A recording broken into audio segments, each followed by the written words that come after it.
హరి ఓం శ్రీ గురుదేవ దత్త అవధూత చింతన శ్రీ గురుదేవ దత్త దిగంబర దిగంబర శ్రీపాదవల్లభ దిగంబర.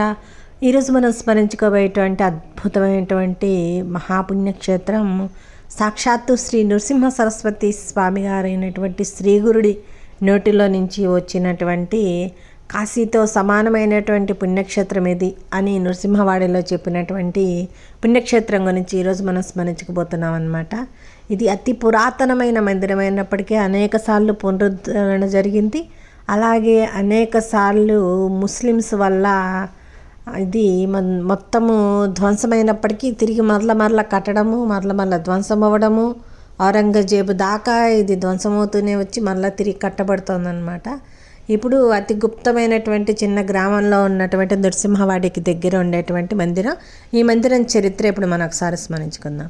గురుచేత్రలో శ్రీగురుడు నృసింహవాడిలో ఉంటూ ఉండగా అక్కడ గంగాజనుడు అనేటువంటి ఒక పడవ నడిపేటువంటి బీదవాడు తనకి కాశీ దర్శించాలి స్వామి అంటూ స్వామివారితో మొరపెట్టుకోగా స్వామివారి వాత్సల్యంతో కాశీ దర్శించాలంటే అంత దూరం వెళ్ళనవసరం అవసరం లేదు, ఈ చుట్టుపక్కల కృష్ణా పంచగంగా సంగమము ప్రయాగతో అలాగే కరవీరపురం అంటే కోల్హాపూరు గయతో సమానము, యుగాలయం అనేటువంటి ఉన్నటువంటి శివాలయము కాశీతో సమానం అన్నారు కదా.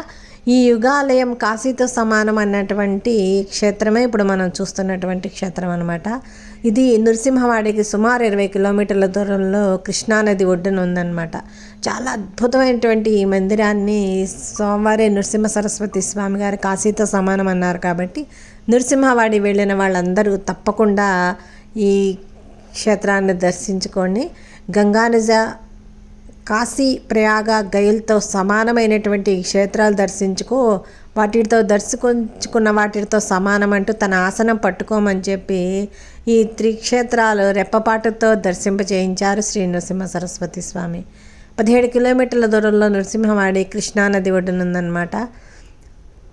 ఆశ్చర్యకరమైన విషయం ఏమిటంటే ఇక్కడ వాస్తు ప్రకారం కార్తీక పౌర్ణమి రోజు చంద్ర దర్శనానికి పైకి వస్తారనమాట.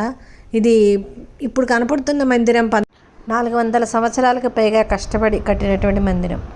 అసలు ఈ ఆలయ చరిత్ర ఏంటి అంటే సతీదేవి తన తండ్రి దక్ష యజ్ఞంలో అగ్నితో ఆహుతి చేసుకోవటంతో శివుడు కోపంతో మృత్యులోకాన్ని కూడా వదిలిపెట్టేసి అరణ్యాలకు వచ్చారు. ఆ కోపభరితమైనటువంటి స్థితిలో ఈ నది ఒడ్డున చేరారనమాట.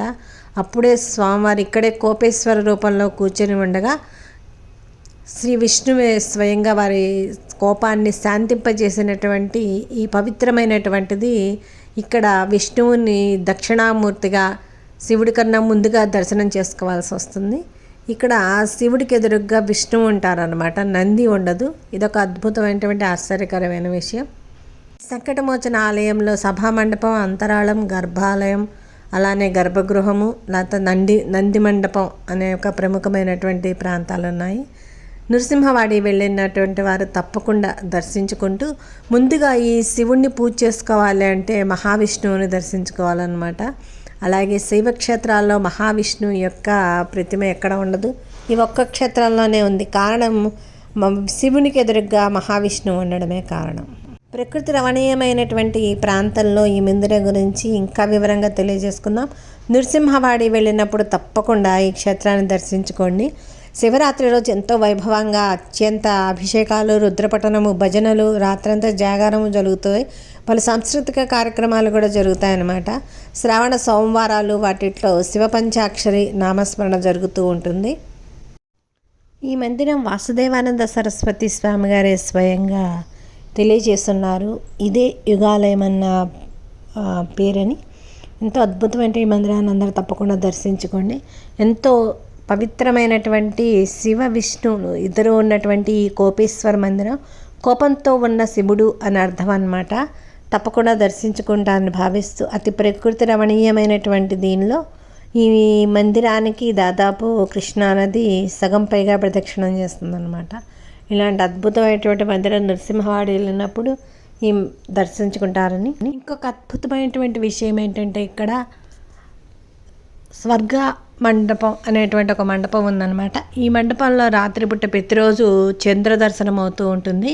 కార్తీక పౌర్ణమికి మటుకు ఈ ఈ చంద్ర స్వర్గ మండపానికి కరెక్ట్గా మధ్య మా ఇంటికి చంద్రుడు వస్తాడనమాట.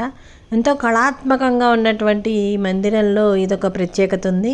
అనేక చుట్టూ అద్భుతమైనటువంటి మహాశిల్పాలు కూడా ఉన్నాయి. ఇది కర్ణాటక కిందకు వస్తుందన్నమాట ఈ ఊరు. అందరు తప్పకుండా దర్శించుకుంటారని భావిస్తూ